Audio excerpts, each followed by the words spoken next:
Reentry అనేది నాకు లేదండి. Because whenever a role comes, if it suits me, people are inviting me. దీని second innings రీఎంట్రీనో అలా అనుకోవడం లేదు. బికాస్ నా స్పేస్ ఉండే క్యారెక్టర్స్ మాత్రమే నేను చేస్తున్నాను. There were so many beautiful artist, we have beautiful supporting artist ఉన్నారు, బ్యూటిఫుల్ హీరోయిన్స్ ఉన్నారు, కానీ వాళ్ళకి రోల్స్ లేవు పాపం. నేను పేర్లు చెప్పదలుచుకోలేదు. So everybody should have their own space.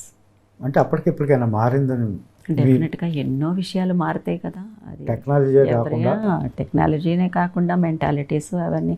నేను అనుకోలేదు నా జీవితంలో శారీ కట్టడానికి కూడా ఒక డ్రేపర్ అనేవాళ్ళు ఒకళ్ళు వస్తారు సౌత్ ఇండియన్ సినిమాకి కూడా అనేది నాకు అసలు ఇంతవరకు నేను ఆలోచించలేదు. ఎవరికి వాళ్ళకి చీర కట్టుకోవడం చక్కగా అదే కట్టుకుంటారు. శారీ కట్టడానికి కూడా ఒక డ్రేపర్ వస్తారు ఒక రోజుకి, అది కూడా జరుగుతుంది అనేది నాకు అది ఒక బ్రేకింగ్ డెఫినెట్గా. ఎందుకంటే దాంట్లో ఒక ఎక్స్పీరియన్స్ ఉంది. నేను కొంచెం చిన్నదాన్ని, ఒక 4-5 శారీస్ నేను మార్చాల్సి వచ్చింది. ఒక అసిస్టెంట్ డైరెక్టర్ అలా చూస్తున్నారు, ఎక్కడో నిలబడి ఉన్నారు, నేను వెళ్ళిపోవడం, గబగబా మార్చేసుకోవడం, గబగబా వచ్చేయడం. ఇది దగ్గర పొద్దున్న నుంచి మధ్యాహ్నం వరకు జరుగుతూనే ఉంది. ఆయన ఆ పని చేసుకుంటూ ఈ పని చేసుకుంటూ ఈ అమ్మాయి అలా వెళ్తుందని విసుగొచ్చింది పాపం ఆయనకి. ఇలా రా అన్నారు.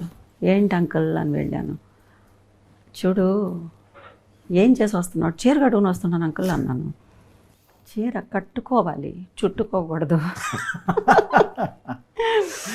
అని ఆయన ఒక ఎగ్జాంపుల్ చెప్పారు. వాణిశ్రీ గారిని ఎప్పుడైనా వాణిశ్రీ గారు చీర కట్టుకున్నప్పుడు ఆవిడ్ని చూసావా అన్నారు. అంతటితో నాకు అర్థమైంది ఆవిడ అంత అందంగా ఎలా కట్టుకుంటాం. ఆవిడ ఒక శిల్పానికి ఒక చీర కట్టినట్టుగా ఉంటుంది, ఒక స్టాచ్యూకి ఒక చీర కట్టినట్టు ఉంటుంది.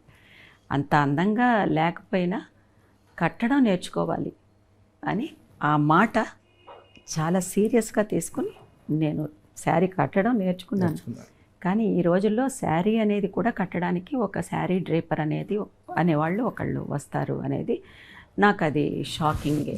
అది కొంచెం I'm not commenting anybody, it's a shock to me. Commercial సినిమాల్లో కాస్ట్యూమర్స్ వాళ్ళు చీరలు కట్టేవాళ్ళు కదండి. ఎంతో పీరియడ్ ఫిల్మ్స్ లాంటివి వస్తున్నప్పుడు, అలాంటివి వస్తున్నప్పుడు ఒకే ఒక అసిస్టెంట్, మా హెయిర్ డ్రెస్సరో ఎవరో ఉండేవాళ్ళు, వాళ్ళు హెల్ప్ చేసేవారు. అంతేగాని